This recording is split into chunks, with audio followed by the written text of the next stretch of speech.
Algebra 2, hey, this is Unit 5, Lesson 7, and in class today's the day where we're kind of pulling together a lot of the transformation rules that we have. We looked at taking function notation and writing our transformation rules of moving left, right, up, or down by modifying either the x for left and right or modifying the y values for up and down. We then also saw how we could combine that with reflection rules of putting a negative in front of our variable here, and then also combining those for different expressions. And then we got pictures of this in Google Classroom. Let's jump into the actual homework. Let's zoom in, get a good view of this. So, in one class, I had just assigned like a few of these problems, but really when it comes down, I'm going to go over all of them. All of these, the front and the back, the numbers 1 through 5 are good test review. So let's take a look at it. Again, I don't know the answers. Let's solve them from scratch. Here's the graph of e to the power of x. So e to the power right there. That's what f of x is right here. That's this one. So f of x, this dotted one. G, which is the transformation of f, right? The equation for function g. So here's the thing. We have the equation for f of x. G of x is going to be equal to this e to the power of x, but we have to look and see, is the x variable being modified or the y variable being modified? And here's the thing, they did a nice thing. They gave us a coordinate here to see how is the x value changing. So we go from 0 here to 2 here, and how is the y value changing from 1 to -1? Now, we definitely can see that there's a reflection, and a reflection across the x-axis is going to change the y values, taking everything that's on top and flipping it down to the bottom. All right, but there's also been a translation. So if I look at this, it looks like the graph was translated. I'm going to interpret this as being translated to the right, well, 2 units. So we would write that as an x minus 2. Oh. Oh my gosh. I'm just going to keep going here. So an x minus 2. So this x variable gets modified, delaying it by 2. So if this is hours, by 2 hours, shifting it that way. All right. Now that's the whole power here, the power. So the x variable gets modified. The whole equation, though, is then getting flipped down here. So we get to toss a negative out in front of this whole thing, which is what flips it across the x-axis. This is a vertical flip, taking everything that was positive and now making it negative. Flips it that way. Okay, so that's our answer for the first one. Next one down here. So now we've got different equations. Going to zoom in a little bit more. And we have to describe in words, how are they being transformed? So look at this. Nothing is happening to the x variable, so there's no shift left or right. There's also no reflection, horizontal reflection. So that, because nothing's happened to it. But this negative out here tells me that it's getting reflected. It's a reflection across the y-axis. All right. No, across the x-axis. Across the x-axis, because it's affecting the whole equation. And then this 2.7 here, that is being added on to the basic. We look at what's the base equation. So we're adding that negative onto the base equation. We're adding a 2.7. This is also saying that there is a translation. I'm going to abbreviate translation. Now positive. This is since it's being added on, this is an up or down translation. So plus 2.7 units up. Okay, all right. So that takes care of that. Let's look at the next one. Switch colors. Our base equation is an x to the 5th, and now we see x is to the 5th power. So we got a lot going on here. Let's break it down first. The x variable.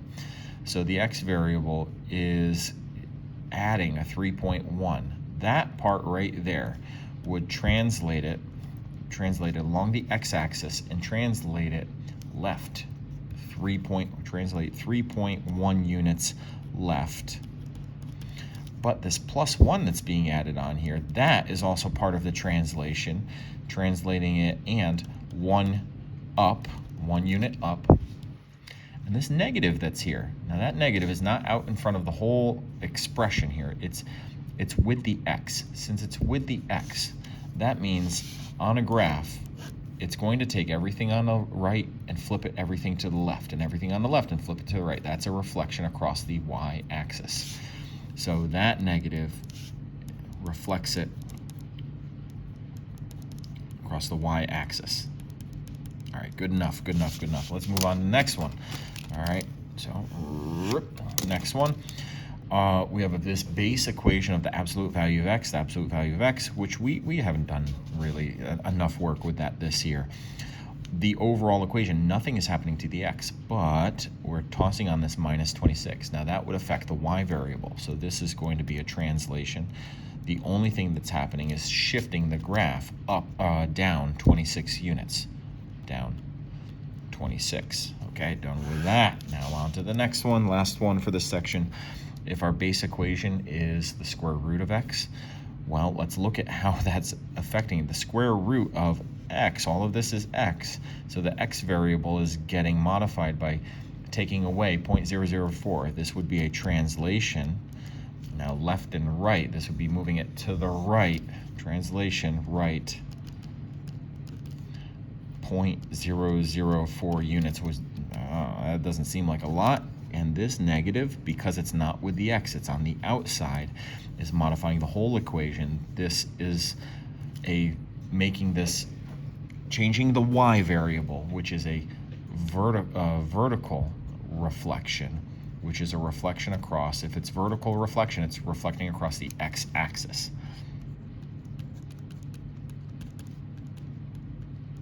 Okay, all right, that finishes that. Okay, write an equation whose graph is a parabola with a vertex right here. Well, a parabola is going to have the equation of like y equals x squared. So here's the thing, though, is that if we're shifting this, all right, this 1 to 4, the graph would normally be going through the origin. We did this in class, through the origin, but if it's going over 1 and up 4, that's going to the right 1 and up 4. All right, the up 4, that's easy. We're just going to add on a plus 4. But the right 1 is going to modify the x variable. That means that we're not going to have the squared here.